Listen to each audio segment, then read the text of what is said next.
রূপকথার জঙ্গল। এ জঙ্গলে পশু পাখিরা মানুষের মতো বসবাস করত।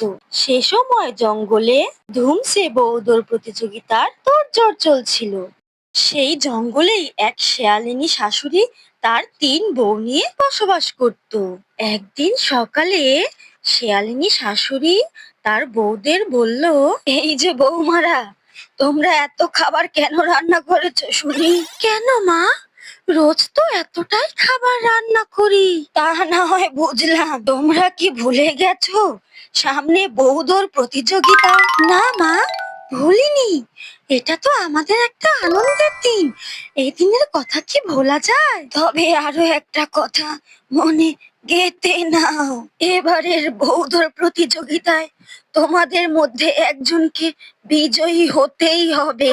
আর যদি কেউ বিজয়ী হতে না পারো, তবে বুঝতেই পারছো আমরা চেষ্টা করব মা। তুমি মনে হয় আমার কথা বুঝতে পারোনি বৌমা। আমি শুধু চেষ্টা করার কথা বলিনি, বিজয়ী হতেই হবে। আর যদি তা না হয়, তোমরা ভুলে যেও যে তোমাদের বিয়েও হয়েছিল।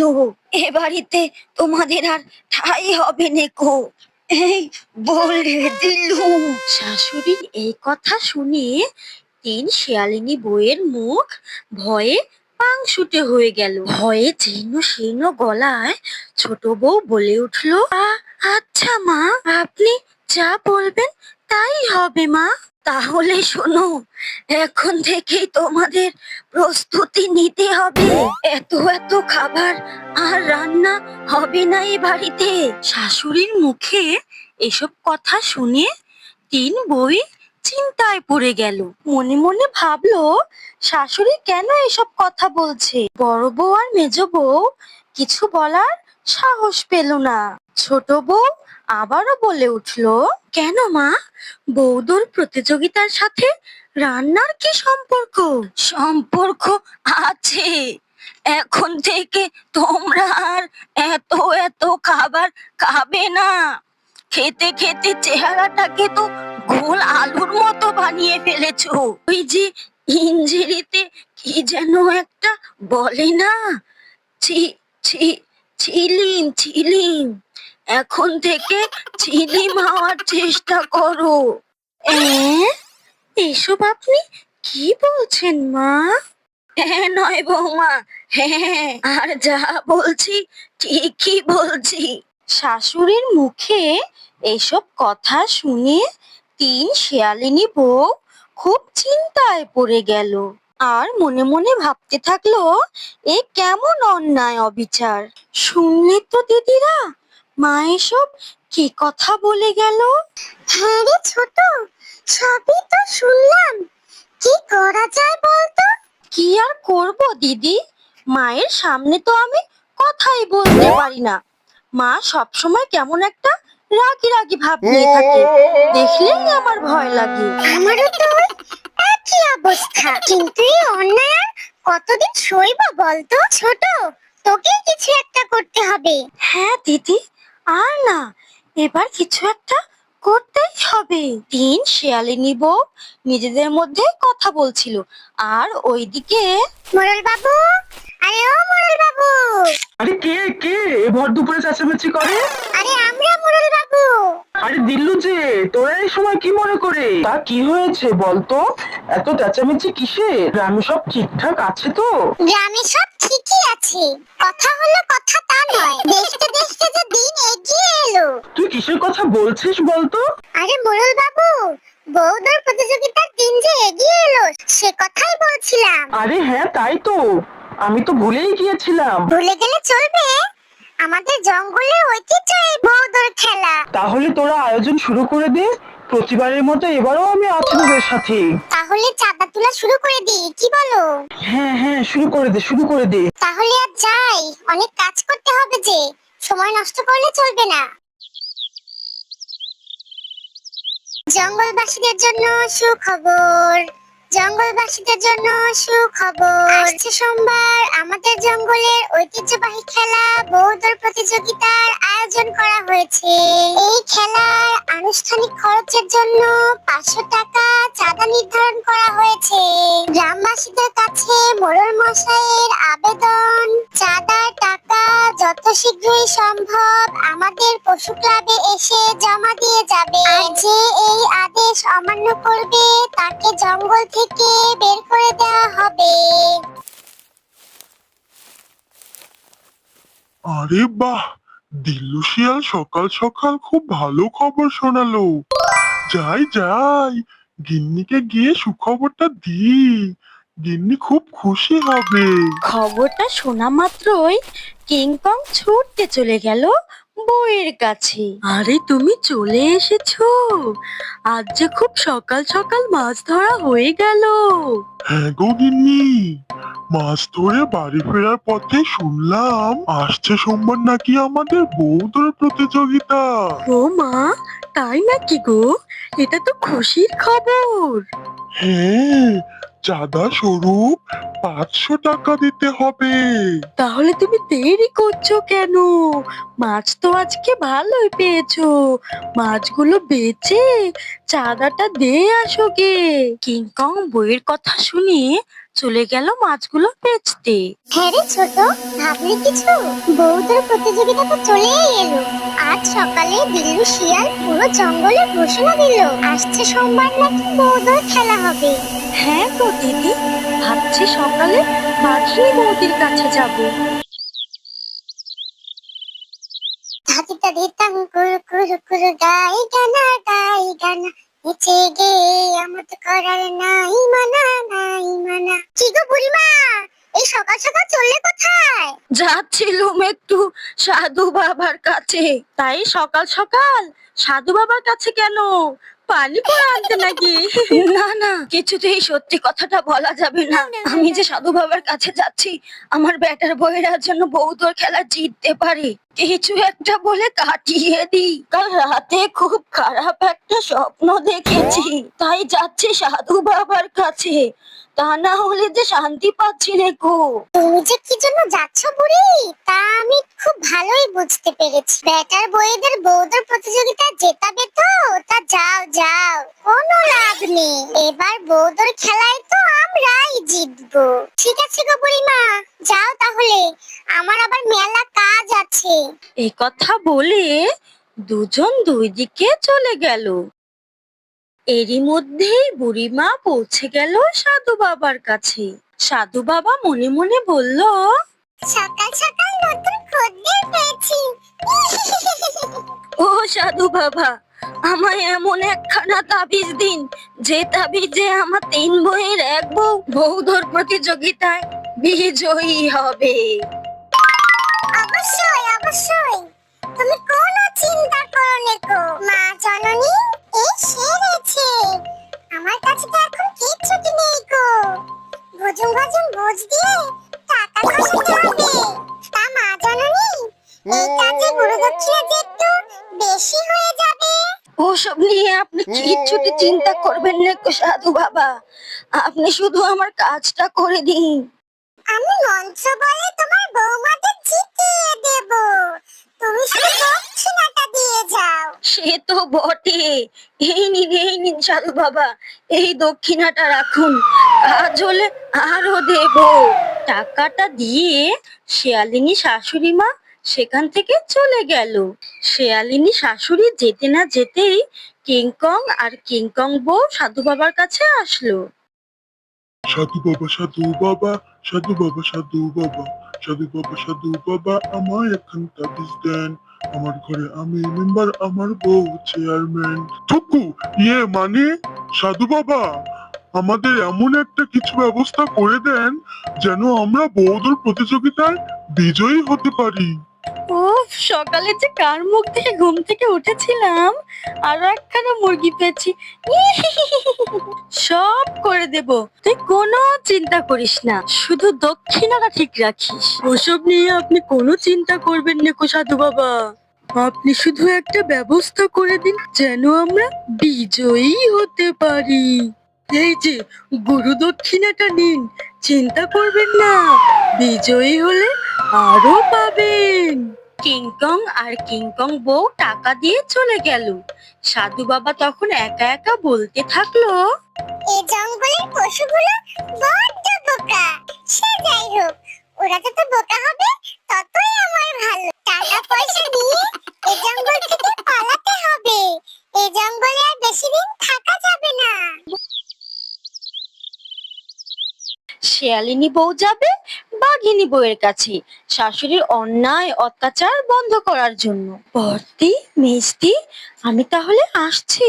দেখি বাঘ বৌদির কাছে গিয়ে কোনো উপায় বের করতে পারে কিনা। ঠিক আছে রে ছোট, যা জলদি জলদি ফিরে আসিস, মা আবার সন্দেহ করবে। তুমি কোনো চিন্তা করো না দিদি, মা কিছু বুঝে ওঠার আগে আমি চলে আসব। তোমরা একটু এদিকটা সামলে নিও।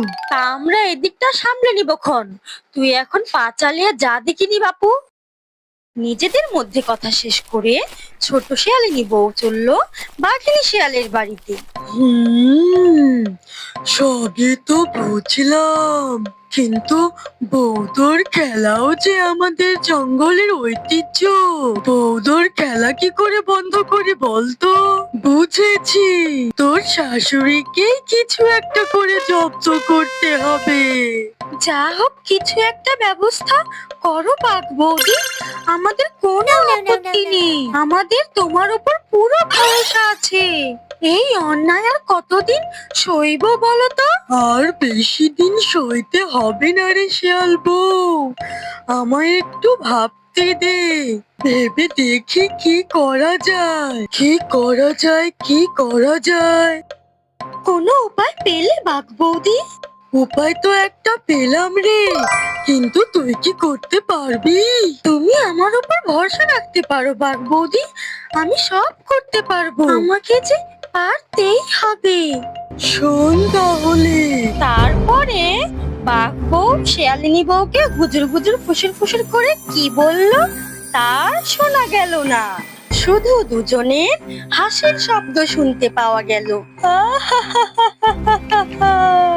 কি শিয়াল বউ, বুঝেছিস তো? বুঝেছি মানে বৌদি, খুব বুঝেছি। যা একখানা ছক এঁকেছো না, এবার বুঝবে শাশুড়ি মা, কত ধানে কত চাল। কদিন আমাদের খুব জ্বালিয়েছো, এবার তোমাকেও বোঝাবো ক্ষুধার জ্বালা কি। আর দেরি করলে চলবে না, চল এক্ষুনি সাধু বাবার কাছে যেতে হবে। হ্যাঁ হ্যাঁ, তাই চলো। শিয়ালিনী বউ আর বাঘিনী বউ কি যে সলা পরামর্শ করলো।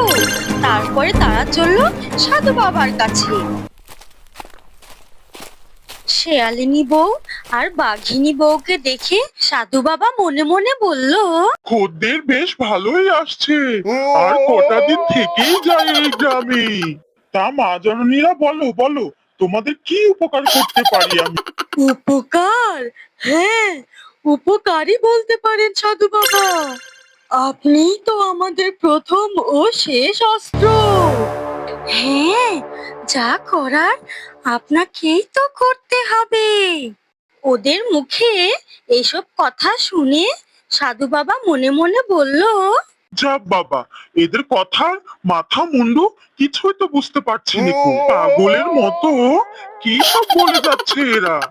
ঠিক তখনই বাঘিনী বউ বলে উঠলো, কি সাধু বাবা, আমাদের কথা কিছুই বুঝতে পারছেন না তো? দাঁড়ান দাঁড়ান, সবটা বুঝিয়ে বলছি। তারপর আবারও তারা কি যেন গুজুর গুজুর ফুসুর ফুসুর করে বলল, তার শোনা গেল না। বুঝলেন তো সাধু বাবা? বুঝেছি গো মা জননী, বুঝেছি। তোমাকে আর কিচ্ছুটি বলতে হবে নিকো, তুমি শুধু আমার দক্ষিণাটা ঠিক রেখো, বাকিটা আমি সামলে নেব। টাকা পয়সা নিয়ে আপনি কি ছুটি চিন্তা করবেন না গো সাধু বাবা, সে ব্যবস্থা আমরা করেই এসেছি। এই নিন, এখানে সামান্য কিছু টাকা আছে, এটা রাখুন, কাজ হলে আরো পাবেন। টাকা নয় মা জননী, গুরু দক্ষিণা। মঙ্গল হোক তোমাদের। আমরা তাহলে আসছি সাধু বাবা। এ কথা বলে শিয়ালিনী বউ আর বাঘ বউ সেখান থেকে চলে গেল। ওরা চলে যেতেই সাধু বাবা বলতে থাকলো, আরে বাহ বাহ, আজকে তো বেশ ভালোই কামাই হয়েছে। এইভাবে চলতে থাকলে তো আমি খুব অল্প দিনে বড়লোক হয়ে যাব। আমাকে আর ভন্ডামি করে খেতে হবে না। এদিকে শিয়ালিনী শাশুড়ি তার 3 ছেলের বউকে ডেকে পাঠায়। এ কি বৌমারা, তোমাদের তো কোনো পরিবর্তনই দেখছি না। তোমরা দেখছি আগের থেকে নিজেদের ওজন একটুও কমাতে পারোনি। এইভাবে চলতে থাকলে তো আমার 3 ছেলে তোমাদের নিয়ে বৌদ্ধর প্রতিযোগিতায় বিজয়ী হতে পারবে না। তোমরা কি লুকিয়ে লুকিয়ে বেশি বেশি খাবার খাচ্ছ নাকি বলো তো? শাশুড়ির মুখে একথা শুনে 3 বউ বলে উঠলো, না মা, এসব আপনি কি বলছেন? আপনি বলার পর তো আমরা শুধু দুপুরে এক মুঠো ভাত, রাতে একটা শুকনো রুটি আর সকালে না খেয়ে থাকছি মা। আপনার আদেশ আমরা অমান্য করিনি। হুম, বুঝলাম। আমাকে আবার সাধু বাবার কাছে যেতে হবে।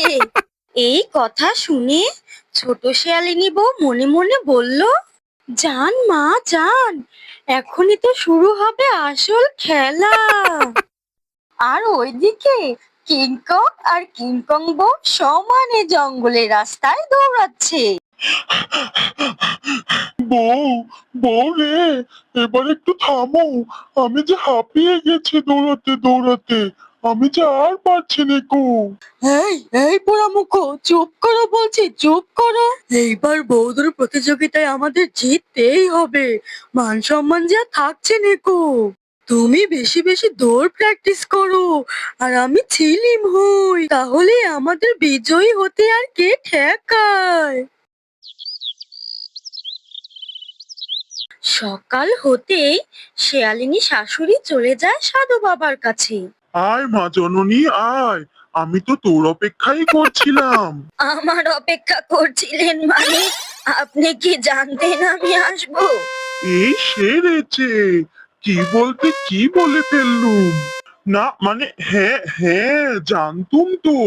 আমি তো অন্তর্যামী, আগের থেকে সব বুঝতে পারি। তাহলে বলুন দেখি, আমি আজকে কেন এসেছি? তুই এসেছিস তোর বেটার বউদের জন্য। কি ঠিক বললাম তো? তা বল, আমি তোর জন্য কি করতে পারি?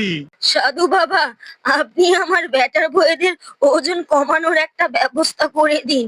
এমন হাতির মতো শরীর নিয়ে বৌদ্ধর প্রতিযোগিতায় বিজয়ী হবে কিভাবে? উপায় একখানা আছে।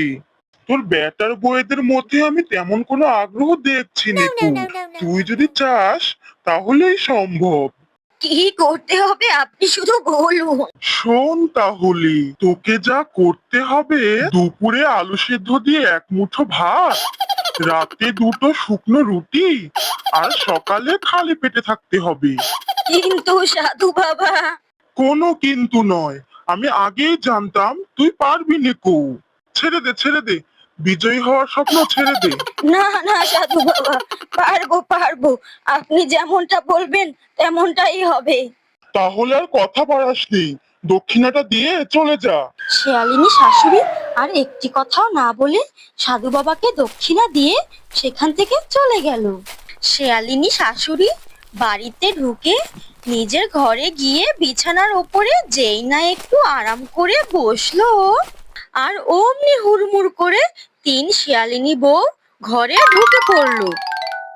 কি ব্যাপার কি ব্যাপার, বলা নেই কোয়া নেই, তোমরা এমন হুড়মুড় করে আমার ঘরে কেন ঢুকছো শুনি তো? না মা, মানে হয়েছে কি, সাধু বাবার কাছ থেকে আসলেন তো, সাধু বাবা কোনো উপায় বললো কিনা সেটাই জানতে আসলাম। হ্যাঁ, বললো তো, তোমাদেরকে দিয়ে আর কিচ্ছুটি হবে নিকো, এটাই বললো। এখন যা করার আমাকেই করতে হবে। কি করতে হবে মা? আমাদেরকে বলুন, যদি আমরা কোনো সাহায্য করতে পারি। দুপুরে আলু সেদ্ধ দিয়ে এক মুঠো ভাত, রাতে দুটো শুকনো রুটি, আর সকালে খালি পেটে থাকতে হবে। এই খাবার তো আমরা রোজই খাই মা। আরে হাদার দলেরা, তোমরা কেন খাবে? এ খাবার তো আমাকে খেতে বলেছে, আর তোমাদের পেট পুরে খাবার খেতে বলেছে। ঠিক আছে মা, আপনি যা বলবেন তাই হবে। আমরা তাহলে আসি। শেয়ালিনী বউয়েরা চলে যেতেই শেয়ালিনী শাশুড়ি মনে মনে বলতে থাকলো, মনে হচ্ছে ডাল মে কুছ কালা হে। বেটার বউয়েদের আপ ভাব ঠিক সুবিধের মনে হচ্ছে নেকো। কি গো বৌমারা, খেতে দাও দেখিনি, খুব ক্ষুধা পেয়েছে যে। এক্ষুনি দিচ্ছি মা। এই যে এই নিন আপনার খাবার। বড় বউ যেই না শাশুড়িকে খাবার দিল, আর অমনি সেখানে ছোট শিয়ালিনী বউ এসে বলল, এ কি দিদি, তুমি এটা কি করছো? কেন রে ছোট, আমি আবার কি করলাম? দিদি, মা সকালে কি বললো তুমি কি শোনোনি? একটু ঝেড়ে কাজ দেখিনি বাপু। যা বলবি সোজা সাপটা বল, আমি আবার এত প্যাচের কথা বুঝিনি কো। আহা, এরই মধ্যে ভুলে গেলে, সাধু বাবা যে মাকে এত খাবার খেতে বারণ করেছে। দুপুরে শুধু আলু সেদ্ধ দিয়ে এক মুঠো ভাত, আর রাতে দুটো শুকনো রুটি। তুমি এত তাড়াতাড়ি কিভাবে ভুলে গেলে বলো তো? হ্যাঁ হ্যাঁ, বড় বৌমা, ছোট বৌমা তো ঠিকই বলেছে। তুমি আমাকে এত খাবার কেন দিয়েছো? নাও তো বাবু, নাও, খাবারগুলো সরিয়ে নাও। আপনি চিন্তা করবেন না মা, খাবারগুলো আমি সরিয়ে নিচ্ছি। দিন দিন, এই খাবারগুলো আমাকে দিয়ে দিন। এই খাবারটা আমি খেয়ে নিচ্ছি মা। আর এই যে আপনার আলু সেদ্ধ আর এক মুঠো ভাত, আপনি কোনো চিন্তা করবেন না মা। আমি আপনার খাবার দাবারের সব খেয়াল রাখবো। ছোট শিয়ালিনী বউ মনে মনে বলল, পিকচার আভি বাকি है मेरी सासू माँ, आगे आगे देखूं होता है क्या। ঠিক তখনই শিয়ালিনী শাশুড়ি মা মনে মনে ভাবছিল, এইটুকুনি আলু সেদ্ধ আর এক মুঠো ভাত, এটা খেয়ে কি আমার পেট ভরবে? সাধু বাবা এ আমায় কেমন পরীক্ষায় ফেললো। বহুদের জব্দ করতে গিয়ে তো আমি নিজেই জব্দ হয়ে গেলুম। তারপর শিয়ালিনী বউ পেট ভরে খাবার খেলো, আর শাশুড়ি খেলো আলু সেদ্ধ দিয়ে এক মুঠো ভাত। রাতেও সেই একই ঘটনা ঘটলো। সবাই পেট ভরে খাবার খেলো, আর শিয়ালিনী শাশুড়ি খেলো শুধু দুটো শুকনো রুটি। দুপুরে আলু সেদ্ধ দিয়ে এক মুঠো ভাত, আর রাতে দুটো শুকনো রুটি। এভাবেই 2 দিন কেটে গেল। একদিন সকালে শাশুড়ি শিয়ালিনী বউকে তার ঘরে ডাকলো। শোনো বৌমারা, আমি তোমাদের কিছু কথা বলতে চাই। হ্যাঁ মা, কি বলবেন বলুন। আমি তোমাদের সাথে খুব অন্যায় করেছি, আমাকে তোমরা ক্ষমা করে দাও। ঠিক তখনই ছোট শিয়ালিনী বউ বলে উঠলো, ছি ছি মা, আপনি এসব কি বলছেন? আপনি আমাদের কাছে ক্ষমা চাইছেন কেন? আর কোন অন্যায়ের কথাই বা বলছেন? আমরা তো কিছুই বুঝতে পারছি না। কিন্তু মনে মনে বলল অন্য কথা, বেটি বুড়ি, মরা দাদা শ্বশুরের বেটার বউ, কদিন খুব জ্বালিয়েছিস আমাদেরকে। এবার আচ্ছা তাকে জব্দ করেছি, দেখ কেমন লাগে। বৌমারা, আমি বৌদ্ধর প্রতিযোগিতায় বিজয়ী হওয়ার নেশায় অন্ধ হয়ে গিয়েছিলুম। আমি না বুঝে তোমাদের সঙ্গে অনেক অন্যায় করে ফেলেছি। বৌদ্ধর প্রতিযোগিতা তো আমাদের জঙ্গলের একটা ঐতিহ্য। এই প্রতিযোগিতায় বিজয়ী হওয়াটাই আসল নয়, আনন্দটাই বড়। আমাকে তোমরা ক্ষমা করে দাও মা। শাশুড়ির মুখে এসব কথা শুনে বউ তো অবাক। না মা, এভাবে ক্ষমা চেয়ে আমাদেরকে লজ্জা দেবেন না। হ্যাঁ মা, আপনি আপনার ভুল বুঝতে পেরেছেন, এটাই আমাদের কাছে অনেক। হ্যাঁ মা, আপনি মনে আর কোনো সংকোচ রাখবেন না। আমরা সবাই একসঙ্গে বৌদ্ধর প্রতিযোগিতায় অনেক আনন্দ করব। আমি বুঝতেই পারিনি আমার ঘরে এমন 3টে রত্ন আছে। কত অবহেলা করেছি আমি তোমাদেরকে। আজকে আমি অনেক খুশি। শিয়ালিনী শাশুড়ি তার নিজের ভুল বুঝতে পারলো, আর এইদিকে কিংকং পড়লো মহা ঝামেলায়। হায়রে কলির কালে আমার বাপ দিয়েছে বিয়ে, বউ আমায় বাসে না ভালো, আমি কালো বলে। হায়রে কি খবর কিংকং দা? এই অবেলায় কোথায় যাচ্ছো? আর বলিস না, মনের দুঃখে জঙ্গলে জঙ্গলে ঘুরে বেড়াচ্ছি। কেন, তোমার আবার কি দুঃখ গো? বেশ তো খাচ্ছো দাচ্ছো ঘুরে বেড়াচ্ছো। সারাদিন বইয়ের ঝ্যানঝ্যানানি আর ভাল লাগে না রে। ভাবছি সাধু বাবার কাছে গিয়ে একখানা তাবিজ নিয়ে আসবো, তাও যদি বইয়ের প্যানপেনানি একটুখানি কমে। সাধু বাবা? সাধু বাবাকে তুমি কোথায় পাবে? ও বেটা তো ভণ্ড, জঙ্গলের পশুদের টাকা পয়সা নিয়ে ভেগে গেছে। বলিস কি? বেটা তো আমার কাছ থেকেও টাকা পয়সা নিয়েছে।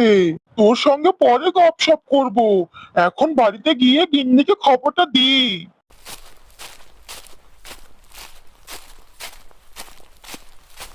আরে বউ, ঝাড়ঝাটা রাখো, খবর শুনেছো নাকি? মরণ, কিছু না বললে শুনবো কিভাবে, বলো দেখিনি। সাধু বাবা তো পালিয়েছে গো, পালিয়েছে। কি কি বলছো তুমি? সাধু বাবা পালিয়েছে? হ্যাঁ গো হ্যাঁ, ঠিকই শুনেছো তুমি। ও বেটা একটা ভণ্ড প্রতারক। কি? এই চলো তো চলো, ওই ভণ্ড সাধুকে যদি আমি ঝাঁটা দিয়ে ঝেঁটিয়ে সোজা না করতে পেরেছি, তো আমিও এক বাপের বেটি নই, এই বলে দিলুম। আজ ওই ভণ্ড সাধু বাবার একদিন কি আমারই একদিন। তা না হয় বুঝলাম, সে তুমি ওকে পেলে তো ঝেঁটাবে। ওসব আমি বুঝি নেকো। সে তুমি আকাশ পাতাল যেখান থেকে পারো ওই ভণ্ড বেটাকে ধরে আনো। ওকে না ঝাঁটানো পর্যন্ত আমার শান্তি হবে নেকো। যাক বাবা, এ কোন মুসিবতে পড়লাম। আর এইদিকে ছোট শিয়ালিনী বউ গেল বাঘিনীর বাড়িতে। তার শাশুড়ি যে জব্দ হয়েছে, নিজের ভুল বুঝতে পেরেছে, এ সব কথা বাঘিনীকে বলল। এ সব কিছু যে তারই বুদ্ধিতে হয়েছে। যা শব্দ হয়েছে না, সত্যি দিদি, আজকে তুমি না থাকলে এসব কিছু হতোই না। আমার শাশুড়ি মা কখনোই তার নিজের ভুল বুঝতে পারতো না। তাহলে কেমন দিলাম বল?